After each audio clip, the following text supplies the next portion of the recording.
I might, I think as kind of with anything, it's kind of learning kind of what is working. And they actually have had loads of people watch them, but it's so funny. The kids who they comment on underneath, some of them are like, I've been directed here by my teacher. And then some people are actual scientists who have like picked apart the whole video as well. Hello there. My name is Kit Rackley. My pronouns are they, them, and this is Coffee and Geography.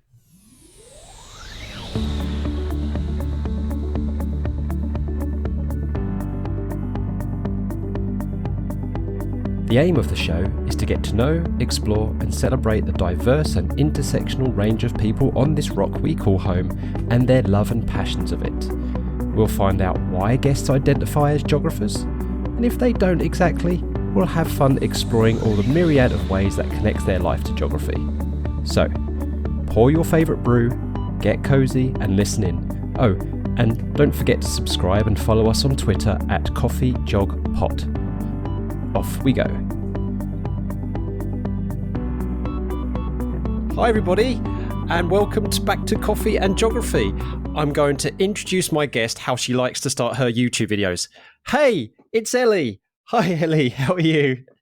Hey, I'm good, thank you. Yeah, hey, it's Ellie. Yay. So Ellie Hopkins is a teacher, author who loves geography.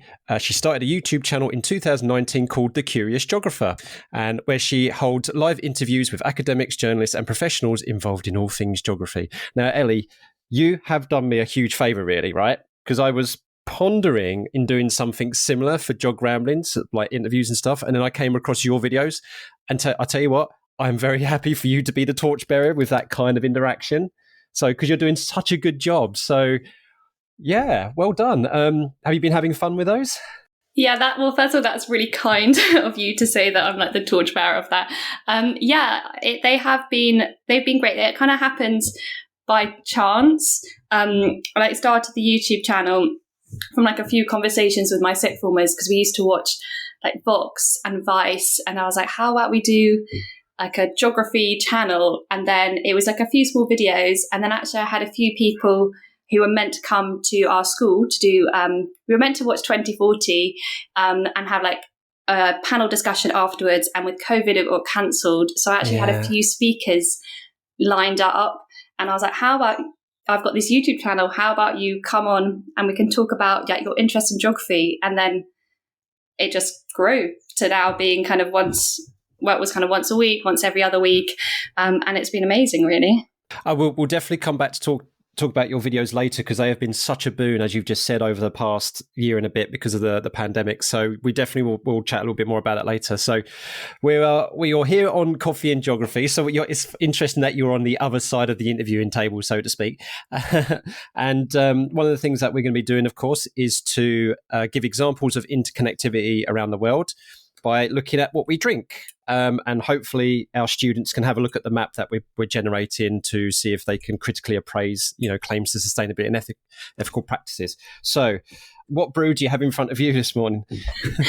I actually have a like an iced coffee in front of me from get coffee beans from a really nice roastery, is that right, in Peckham, called Old Spike. I don't drink too much coffee because I feel like it gives me a headache if I drink loads, but a nice coffee a day, and it is beautiful hot weather outside, so brewed an iced coffee. It's what I've got at the moment. Yes, I forgot to give the timestamp. So we're recording this on the 13th of June, 2021, and I think it's going to be the hottest day of the year so far, perhaps. So it's going to be in the high 20s. I think it was like 28 degrees. So an iced coffee sounds like it's just the ticket, but I don't know. I can't seem to get over my tea. So I don't know. I've heard this though, that apparently drinking hot drinks on hot days is better because you sweat and cool down, whereas drinking cold drinks warms you up. I mean, I don't know whether that's an urban myth. Have you heard that? I used to hear that, and my mum would say that the whole time, but she would drink tea like the whole time. Like she'd be like, I don't need to drink water, I'll just drink tea. So she's like, it's good when it's hot or cold. Yeah, I don't know. Perhaps listeners, tweet out, tell us if it's just an urban myth or whether it's actually such a thing. Right. So you mentioned Peckham. So you get from a local coffee shop and whatnot. Now, Peckham is an area of southeast London. Now, for those who in British popular culture probably will recognise the word Peckham from a very famous 80s comedy show, Only Fools and Horses. I don't have the rights to play the theme tune, unfortunately. So let's dispel some myths. I mean, people might have only have heard of Peckham because of watching things like Only Fools and Horses back in the days. Describe Peckham to us from your point of view, and also, is Peckham where you've been for a long time, or you've moved there recently, and how does it kind of form your identity? Yeah, so it's quite funny. They do have the Only Fools and Horses, like the 3-wheel Delboy. Reliant Ryman, yeah. Yeah, literally like on the corner as you turn into the road near I'm at.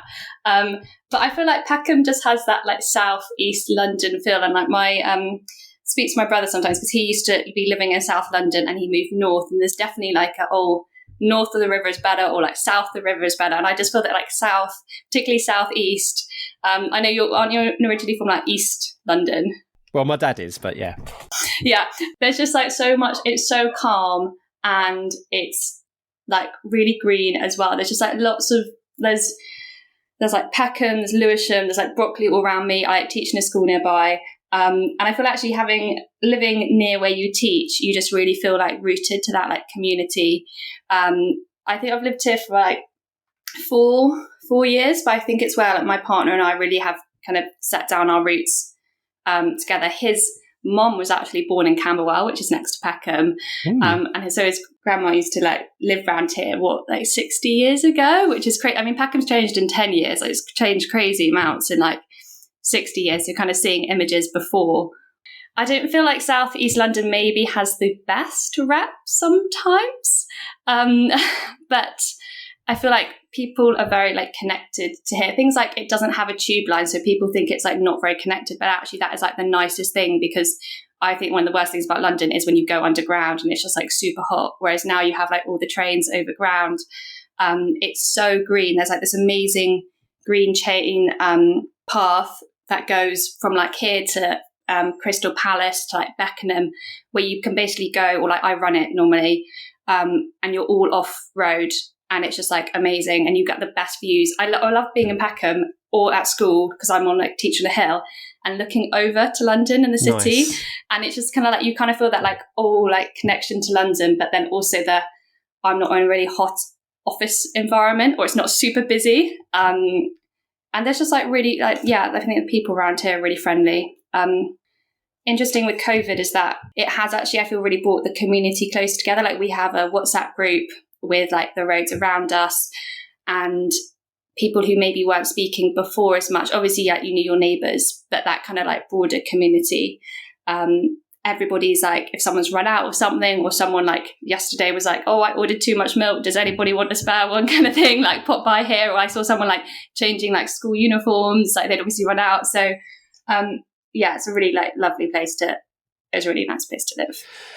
I was actually quite nervous about like having quite a lot of guests from London today. I mean, a higher proportion of my guests so far, but I've actually quickly come to peace with that for the very reasons that you've been saying, that no, London's a conurbation. It's absorbed through urban sprawl, so many different, Peckham itself used to be a linear village, so along the main route, which has of course now been enveloped through the growth of London. And so when I've talked to previous guests who are in different parts of London, they always talk about it in various different ways. So there is such diversity within the city itself. So I've made my peace. I want to go global, and I want to go another place. And my next guest actually is living in New Delhi in India. But that's really, really lovely what you say. And the overground, was it 20 years, 2015, 20 years that was built, I think? Yeah, but then actually when it was like really connected was actually only, I think like 7 or 10 years ago, which is when there's been like lots more people living here, and like gentrification, and just like, I think house prices we have a puppy, so we speak to so many people in the park. But I think he was saying that he got a house here like 10, 15 years ago, and it's like doubled. Like, property's gone crazy because it's so much more popular to live here. I can imagine, and that's the paradox of connectivity, of integrated transport, is that you get people move in, there's a demand and a need for this infrastructure to be put in place, and then of course what happens is that it then starts overheating the market with more people want to move in, the prices go up, and then more infrastructure. And it's just where do you stop? And of course, for you as a geography teacher, me as an ex-geography teacher, I used to love having those debates with students with regards to well, how do we close the loop? How do we turn this into a circular, sustainable way of developing infrastructure, maintaining the character and the history of a place, but still having the services and the infrastructure that we need? So up here in Norfolk, when I was teaching a school just outside of Norwich, it's a perfect place if you're a commuter who works in Norwich, because it's only like 5 miles outside of Norwich.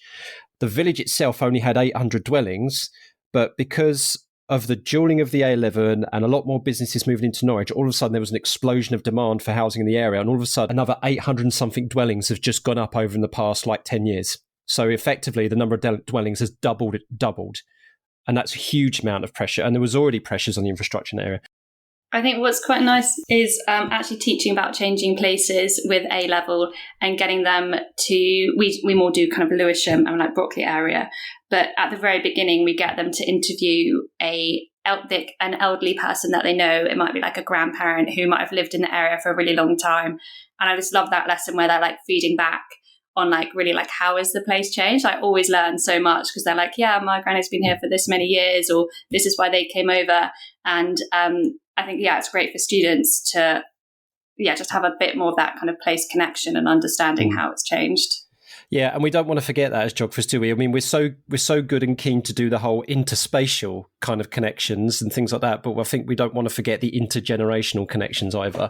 So that's really, really lovely that you mentioned about getting them involved and maybe they don't speak to their grandparents very often. Maybe they do, but it's another way of reconnecting themselves to their location. So I like that. That's quite nice.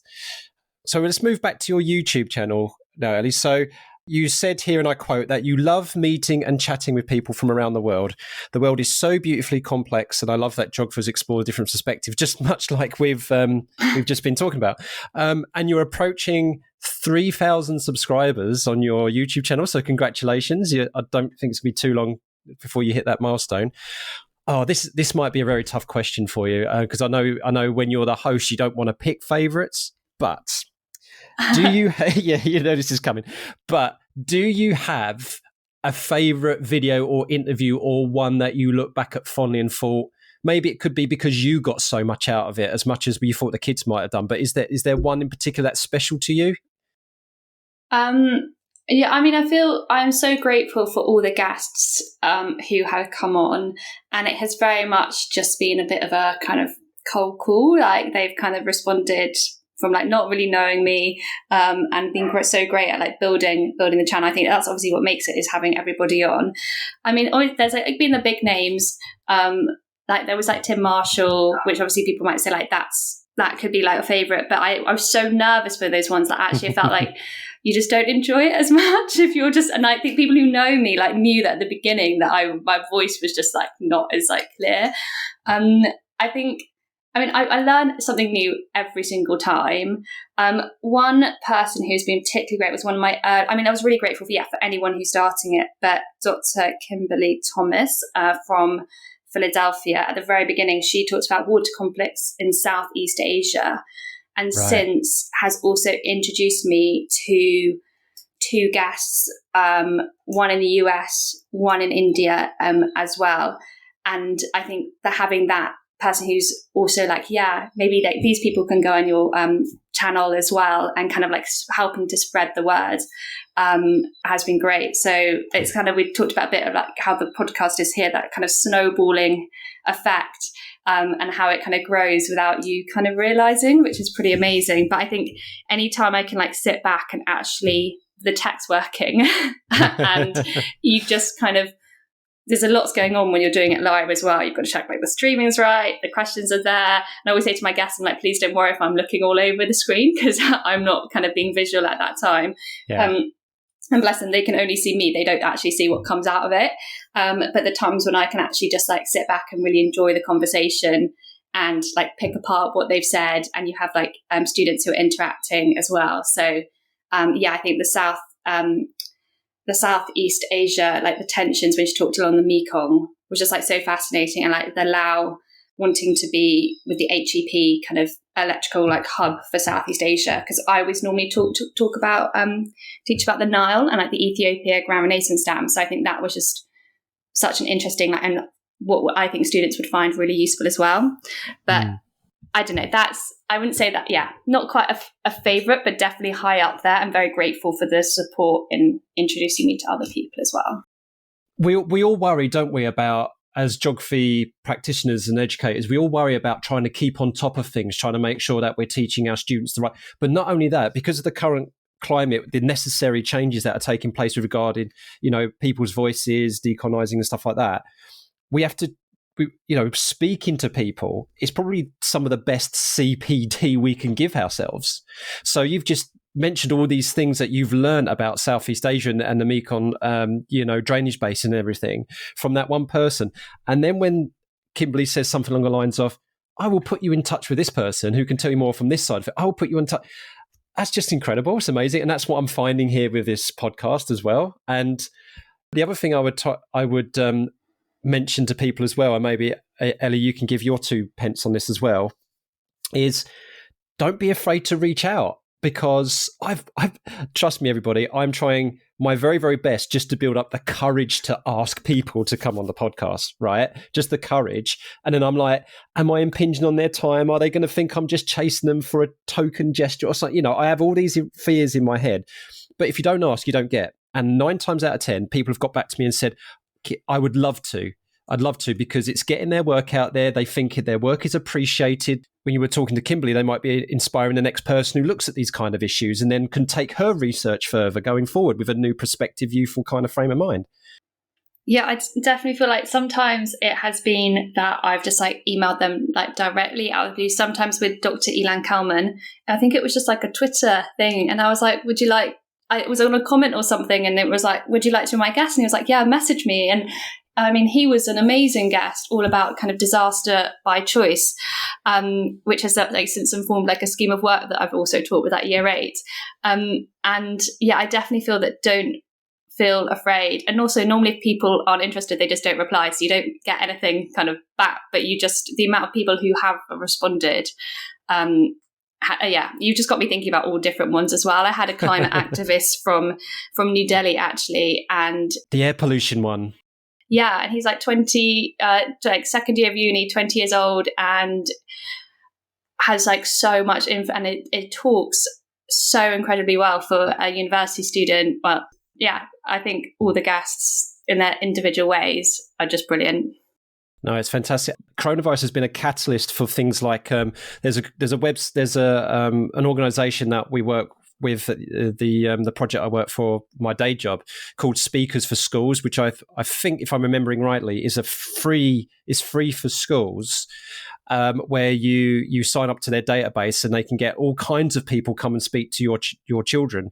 I think Hugh Dennis, the actor and writer, is on there, for example, and some people who you would think were celebrity but it's, to me, people are willing to chat if you're willing to ask them, and just as you would normally, just be polite, say, do you have a spare time? The worst that can happen is say, no, I don't have any spare, I'm quite busy at the moment, but I can point you maybe to someone who would be willing to.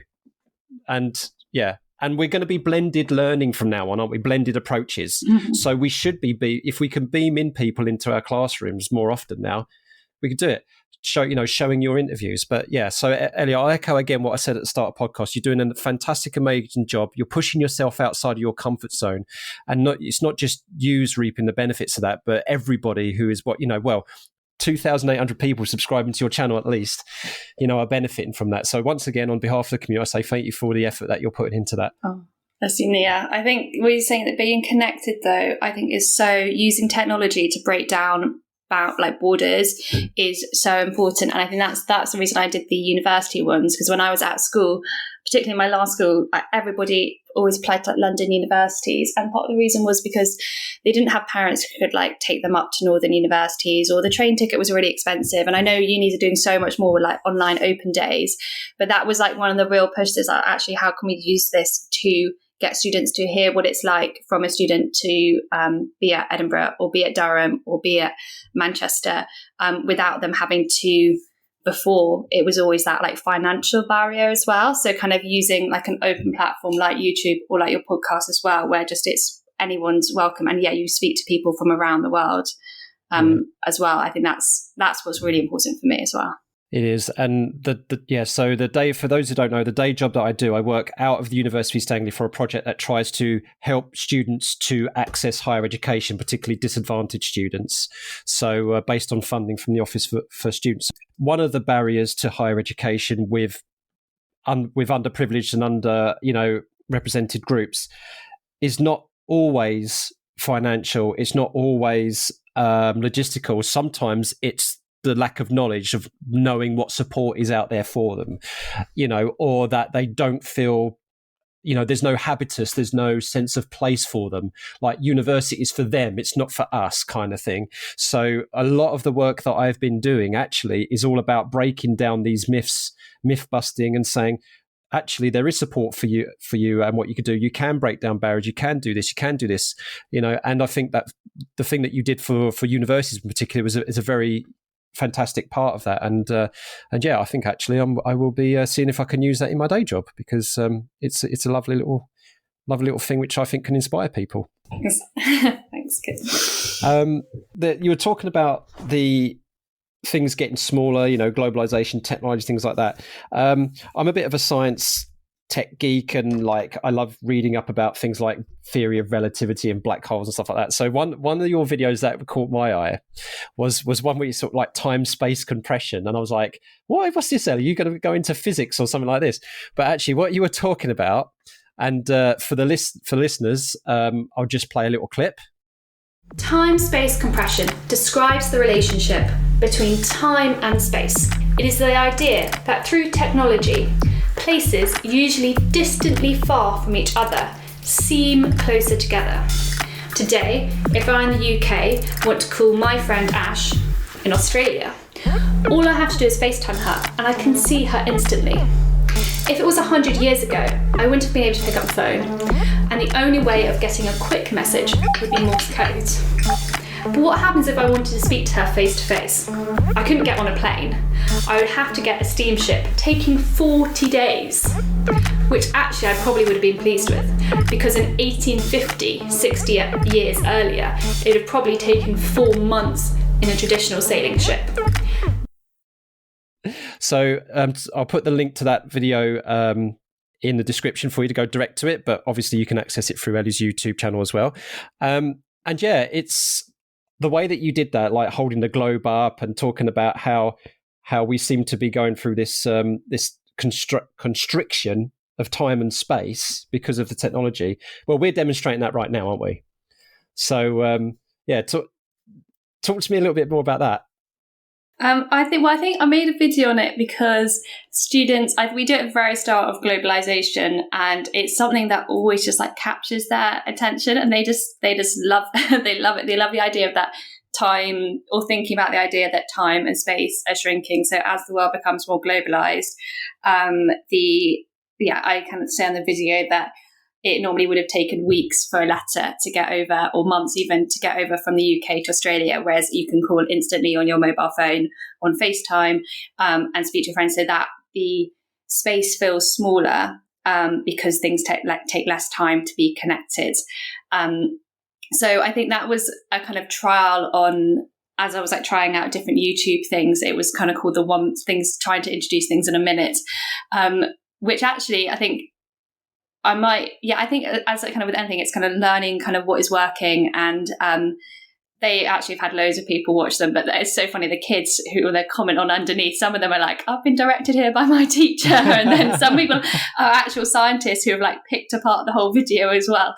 I just think I made a video on it because like kids just at the beginning, when they kind of learn kind of ideas of like globalization, different flows, love the idea that you can kind of see this time space compression, or like the shrinking world effect by David Harvey. I think that's correct. What did you think about it then, kids? Well, what I loved about it was first of all the fact that you're doing a series of these little mini clips, which is fantastic, because we know that we're pressed for time, and I mean, I don't know whether this is a UK teacher phenomenon or whether other teachers listening to this, I'm very ambitious, other teachers around the world, oh my goodness, have this same sort of thing, but we're so pressed to get through content and so pressed to do it in a way which is engaging for the kids that I think more and more we're liking these kind of 1 minute, 2 minute, 3 minute clips that can be shown as either at the start of the lesson or to summarize at the end of it and then to analyze it. And the thing that I like about short videos as well is that it gives you the time to say, listen to the first part, pause it, and then get the kids to say, right, so Ellie's talking about time and space compression and is holding a globe. What do you think she's going to be talking about? What have we been learning at the moment? Okay, let's see what she says next. And so short, very, very short clips like that give the power to kind of integrate it into your lesson plan. So I like that. And the other thing for me is it brought back a really, really fond memory of when I used to teach globalization. I used to, I helped the Geography Extracurricular Club, which we used to call the joggers, to cut out giant bits of foam in the shape of the continents. And then what I would do, I'd clear all my tables away from my classroom. I was lucky enough that I could kind of do that. And fortunately, my carpet was blue, which was great because it was like the ocean. And then the kids would put the continents down on the floor, and then I would dish them out cards based on a story. And I can't remember the life of me for what the story is called. I'll look it up. I'll put the description and link. But it was I think it was in the 1912s, 1910s or 1920s. This story was written about this person in America getting up, having their breakfast, eating their, putting on their clothes, reading the news of of foreign troubles, and things like that. And it mentions all these places that this person's connected with, and it ends with, people will know what it is when I say it, and if he is a good citizen, he'll thank a Hebrew deity in an Indo-European language that he is 100% American or something like that. So it's a really, really good story. And then as we're reading that story out, the kids who are located in the location that gets mentioned, we pass a ball of string to them. And then they hold on to the string. It goes to the next person. And then the fun bit is, that's interesting, but the fun bit is I say, right, you've got to untangle yourself without letting go of the string. A little bit of kind of team building exercise at the very end. But yeah, and that gave me very fond memories of that. And I think that if your video existed back then when I was doing that, I would love to have kind of like bookended maybe that activity with your video. So that's an example of how it can supplement, because you've got different ways of learning. So you've got the globe and how you're demonstrating with that, and you've got me with the string. So yeah. I love that string idea. Yeah, we can get kids at the beginning of A-level to like map how they are connected to the world, whether it's like their clothes or a family or having like companies over there or something, but actually like standing on a that's a really cool idea. I'll be borrowing that one. Yeah, I'll see if I can find my old bits and bobs for it, and I'll send it your way. Because I've got it somewhere in my archive. Right, this is amazing. So now, Ellie, we're gonna I'm gonna get you to spill the beans now, right? Spill the beans is when you talk about something that maybe people don't necessarily know about you because they're like, yeah, the Curious Geographer, Ellie, Hopkins, yeah, teacher. But what they may not know about you is that you love a good spy novel, Ellie. Yeah, no, I do. So I have sometimes on my YouTube channel videos of like books and book reviews. So I think there's definitely like a blend of spy novels, geography books, obviously, and probably some like feminist books in there as well. You can actually probably see them if you pause the video, like all behind. But yeah, I think it's because, so it's spy novel. So I love, I think the spy novel that really kind of started it off was called The Spy and the Traitor by Ben McIntyre. I don't know if you've read that. But it is a great read. And I think it's because, and since I've read all his books, because I just never thought that always thought I was a geographer and not interested in kind of history and things like that. And and now I read loads, but I definitely struggled when I was younger. And I don't know if it was a language thing. I was quite dyslexic at school as well. I don't know if I just couldn't like access books. And actually it's one thing I've massively learned from my partner because he reads a lot. And so it definitely has been, I think, the last kind of like 5-6 years. And I think one thing at school though, I try and get the kids involved in reading is because if you find something that you're interested in, it's sometimes that book is just that hinge, and then you're fine. And I think it's because it's the blend of, well, his books are based on like real people and real stories, so they're kind of like a blend of non-fiction and fiction. So they're based on real people, but they sound like they are as a story or fiction. And I think what I was so interested in is that, particularly when teaching kind of geopolitics, is that it's all kind of shown within the tensions of, like, might be the Cold War at the time.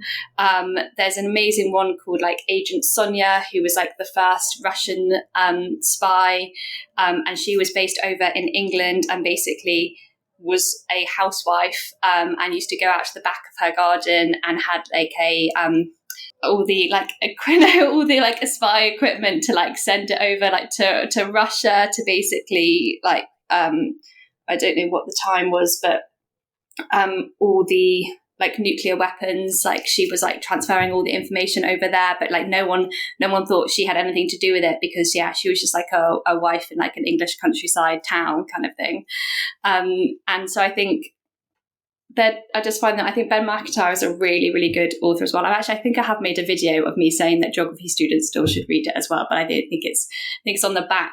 Not sure if it's had music added to it to be put back on YouTube. So hopefully by the time this is out or later, people will be able to see me summarize it. But I think the kind of idea that geography and history aren't different subjects and that they are much more interconnected than we think. And I don't think when I was younger, I maybe had that idea of the kind of synoptic links between subjects, but I felt that it just was adding to just like my understanding of the world. But also I think the spy world is just an incredible world. You're like, how are these people operating like this? Or they put like their work before like their families as well, like they're so into what they do. Yeah. And you've got the classic popular culture spy things like James Bond and things like that, but I think it's a lot more nuanced, that kind of stuff, and like history and geography must play into kind of like what they need to do as spies, like more often than not. And I can, have you ever, so you say you recommend some to read books or two to your students. Have you actually like ever taken a passage out of, I mean, it could be a spy novel, could be something else. Have you taken a passage out of a book and actually used it as maybe a curriculum artifact or something, or a piece of stimulus? I don't know if I have for geography, for like from a spy novel. I definitely think you could. I don't actually now teach edXL superpowers, but I definitely feel that within the time, because I love like artifacts like that. My dad was actually in the army and my parents were out in Germany. I was actually born over there. And there's a picture of my mum with a pram with my older brother outside the Berlin Wall. Oh. And the students just love kind of seeing that. They would love seeing that image of just understanding the difference between like the East and West of Europe. And I definitely feel like his novels could be used if you teach edXL geopolitics superpowers, whereas that's not as much in like the AQA spec. But I definitely use other books and other readings like informed teaching, like Dr. Ilan Kelman's book Disaster by Choice I mentioned before. Yeah. I also think that if you're teaching about the apartheid, that Born a Crime is a fantastic book by, I can't remember, he's like an author but also a comedian, but Born a Crime is fantastic, and I've used that before because it also has like the historical context of the apartheid and like his view as well. And Prisoners of Geography, I think, like most geography teachers. But I think having that literature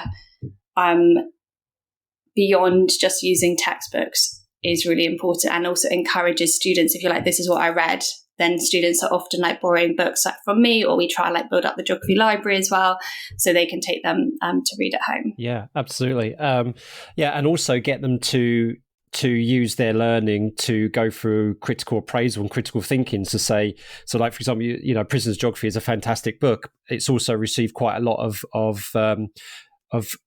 critical appraisal as well, and rightly so. And I think and Tim Marshall is someone who will welcomes that, and then we'll use it to spur on, which is great, and that's how it should be. And I tried to start it from year 7, that kind of stuff. So one book that I've used when teaching glaciers to year 7 was Cold by Bill Shriver.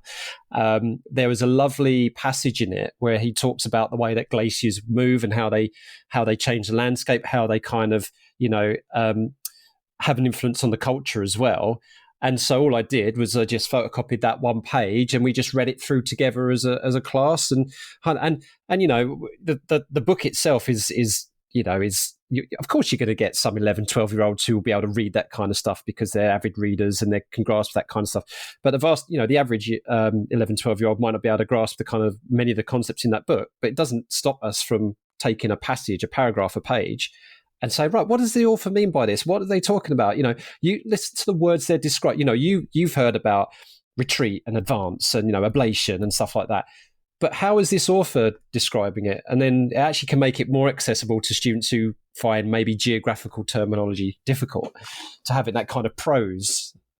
I love that in terms of like physical geography as well, because normally it is that more kind of human side that you have stories from. Yeah. So Ghosts of the Tsunami is an amazing book to hear about the impact of the tsunami in Japan from like real people, and the idea that, it's not just an event that you see on the news, but the fact that it has impacted communities for 10 years, and they're still mourning their children that were lost in the school. And I think but it's great to have something on glaciers or have something on coasts, which students might not be as obvious or clear cut if there's like different stories about it. So kind of breaking those boundaries down.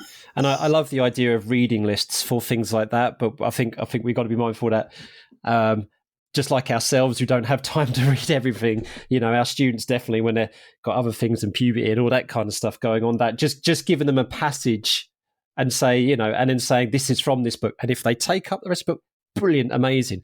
Or it could be a piece of fiction or something like that. And I'm hoping to actually talk to my next guest about popular culture in general and how it can inform and maybe misinform, about places around the world. Oh, that's brilliant. We could talk about that forever. Right. So Ellie, we're going to finish off then with a little challenge for you, right? So we do this at the end of every single podcast episode, and we call this We Are All Geographers. And this is to try and catch people who say, I'm not a geographer, and then they realise that they really are. So last time I had the wonderful Dr. Keston Perry, who took he and I took a bit of a deep dive into the issues of environmental justice and colonialism, etc. And he was challenged to link the word art to geography by the guest before. In his response to art, he threaded in quite nicely the word which he has given you, which is justice, right? So, and actually, I think you'll be okay with this, because there's certain elements of what we've been talking about already today where I think we can thread the word justice into geography and the concept of connections around the world. So, are you ready, Ellie? You've got 30 seconds to get a link between the word justice and geography. You up for it? Yeah. I don't know where to start. So much. In terms of scales, you have like the UK justice, as we were talking about with like universities and making things that are like open to, it's not like you deserve to be in a certain place, open for everyone. Globalization, justice. I've done a few videos on like the environmental injustice of globalization, like shipbreaking in Bangladesh, breaking down e-waste in Aglaboshi. I just think there's so much injustice in the world which we maybe don't realise, particularly when you're growing up in the consumer society. Yeah. The time is gone. Yeah. Brilliant. I could go on. You most certainly can go on. And I'll tell you what, I love the way that you threaded in a couple of your videos in there, which is brilliant. Boom. Yeah, you got it, Ellie. I don't really have anything to add to that. At the end of the day, you can do courses and become an environmental lawyer and work on these kind of things that there's a need for those kind of things. We've got COP26 coming up later this year, and there's going to be lots of talk about justice and environmental justice and social justice, with regards to climate change. And Dr. Keston Perry, if you haven't listened to that, everybody yet, last week, it's such a fascinating listen. In fact, it's probably one of the few podcast episodes where we didn't get the chance to speak about Keston himself so much, although we did. We talked about, he's from Trinidad and Tobago and things like that, because it was so fascinating what he was talking about with this whole, issue of colonialism and climate change and social justice, linking in with environmental justice. So, Ellie, that was brilliant. You did a great job there. But now you get to have your own back to the wider community now, because you get to come up with a word that our next guest has to try and link to geography or link it to the grander scheme of the world. I mean, I feel like the most obvious one might be like a spy, or like a spy to see what they think on that. Yeah, like a, you know, when you're like being put on the spot, and I'm like looking around my room just to see if I get inspired. There's a green wall behind me. There's nothing there. Okay. Let's go with spy.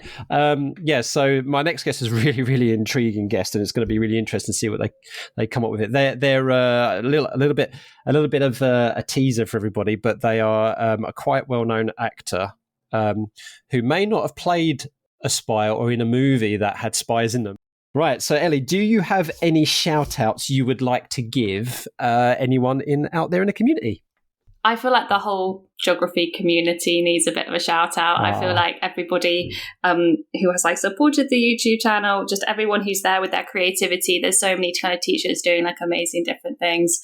I mean, obviously it's great being like connected. I do quite like the GA conference when you get to see people in person as well. A shout out for everybody just doing really, really hard work. But yeah, and for everybody not aware, the GA, that's the Geographical Association. It's an organisation, a charity here in the United Kingdom, which groups together geography educators at all levels. And we usually get together, don't we, every April in person. It's been online the last 2 years, but hopefully 2022, we'll see each other in person again. I'm so excited. That's a great shout out. And, you know, people, it's so difficult. You can't really choose one person really sometimes, can you? So, right, social media. So how can we find you on social media, websites, your YouTube channel? Time for you to give that all a plug. Okay, so the YouTube channel is called The Curious Geographer. The Twitter is called The Curious Geographer, I think. The Instagram is called The Curious Geographer or @CuriousJog. Social media, I'm a bit of a hermit. I'm really bad at social media. But that's one thing that I have been aiming to improve. But yeah, I think it's pretty easy. Searching Curious Geographer, I think even on like Google will just kind of bring you there. But yeah, share it. Like the more people that see it, as with this podcast as well, subscribe, share. The more people that watch it, the more other people that get recommended it as well. Yeah. And that's like so beneficial. It's just great to know that people are responding to it, and also hearing if there's anything that you want, if there's any person that you think should be live interviewed or in university that hasn't been a guest yet, just message me on Twitter. That I'd love to hear from people as well. Fantastic. Please do that, everybody. You know, as we said a bit earlier, if you don't ask, you know, you might not get. So just put yourself out there. Worst thing that happen is it's like, my schedule's a bit busy. Let's have a rain check, right? So don't worry about it. Ask. We're very friendly. Honestly, we like people getting in contact with us. Ellie, finally, so lovely to talk to you one-to-one and have this little chat with you. It's been an absolute delight, and thank you for all your support for the community as well. And perhaps we'll have you back on again in the future and see how things are progressing when you're up to maybe 10,000, 20,000 subscribers, and we can mark that as a celebration or something, because you'll be well deserved. Thank you so much, Ellie. Thank you for inviting me. This is amazing. So well done for all your hard work. You're doing an incredible job. As you said yourself, if it wasn't for the community, it wouldn't happen. So thanks, Ellie. Thank you so much for listening. We hope you had fun. If you haven't already done so, please subscribe so more stories and experiences can drop into your favourite podcast app. If you fancy being a guest or have any feedback, follow us on Twitter @CoffeeGeogPod and send us a DM. Or you could email coffeeandjog@geogramblings.com. Until next time, keep geogging.